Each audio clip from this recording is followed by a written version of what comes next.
జోహార్ తెలంగాణ అమరవీరులకు, జోహార్ జయశంకర్ గారికి, కేసీఆర్ గారి నాయకత్వం, జై తెలంగాణ.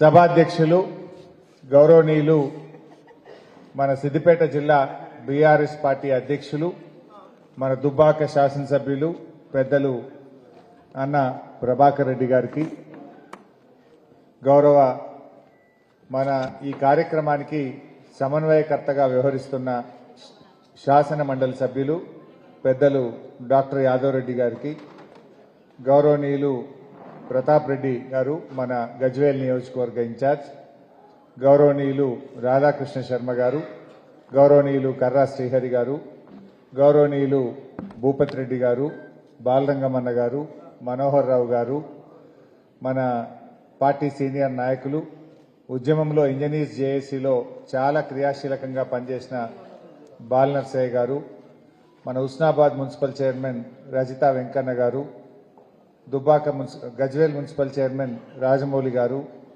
మరి రాజ్ నర్స్ గారు, ఇంకా ఈ కార్యక్రమంలో పాల్గొంటున్న సీనియర్ నాయకులు, అక్కా చెల్లెళ్ళు, ఉద్యమకారులు, ప్రజాప్రతినిధులు, ఎంపీపీలు, జెడ్పీటీసీలు, ముఖ్యంగా చాలా సిన్సియర్గా బయట కుర్చీల్లో కూర్చొని స్క్రీన్ మీద చూస్తున్నటువంటి మా ఉద్యమకారులకు,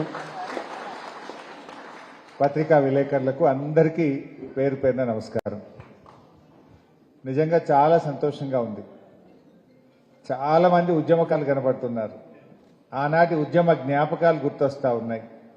బయట ఇప్పుడే ఫోటో గ్యాలరీ చూశాను నేను. ఆ రోజు కేసీఆర్ గారిని అలుగునూరులో అరెస్ట్ చేస్తే మా నందాదేవి అక్క మాకు బొట్టు పెట్టి దీక్షకు పూలమాలేసి కూర్చోబెట్టిన ఫోటో బయట చూస్తే పాత రోజులు గుర్తొచ్చినాయి మా నందక్కను చూస్తే.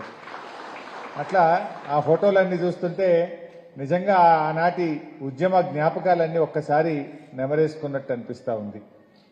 ఈరోజు చాలా ముఖ్యమైనటువంటి దినం.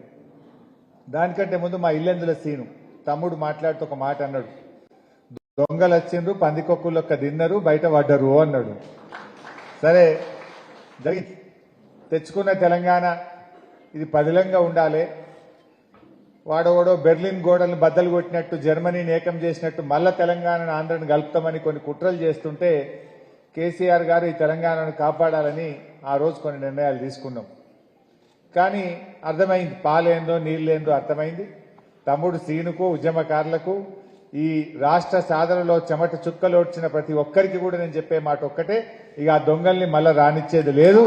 ఉద్యమకారులను, చెమట చుక్క వచ్చిన ప్రతి ఒక్కరిని కూడా పార్టీ తప్పకుండా కాపాడుకుంటుందని చెప్పి నేను ఈ సందర్భంగా ముందు తెలియజేస్తా ఉన్నా.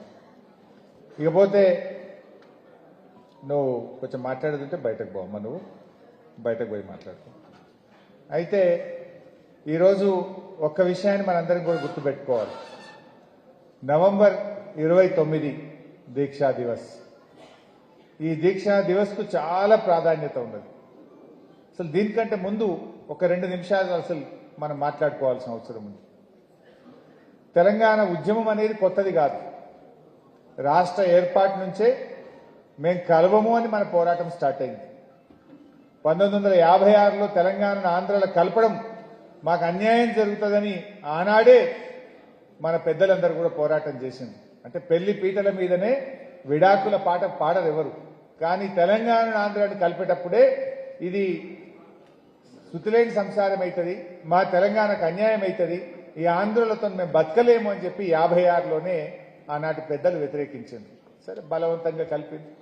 6 సూత్రాలు అన్నారు, మీ బడ్జెట్ మీకే అన్నారు, మీ ఉద్యోగాలు మీకే అన్నారు, ఎన్నో చట్టబద్ధతలు కల్పిస్తామన్నారు. అన్నీ ఉత్తయ్య అయినాయి.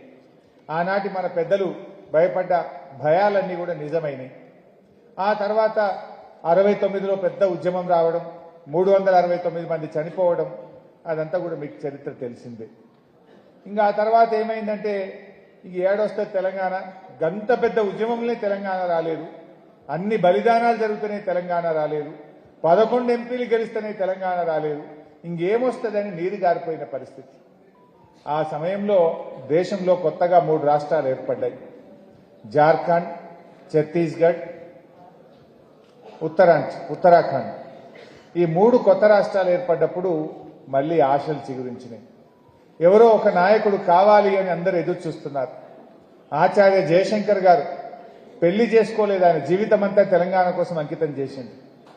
ఆయన జీవితమంతా తెలంగాణకు జరుగుతున్న అన్యాయాలను రాస్తూ ఎప్పటికైనా కేసీఆర్ లాంటి ఒక నాయకుడు రాకపోతాడా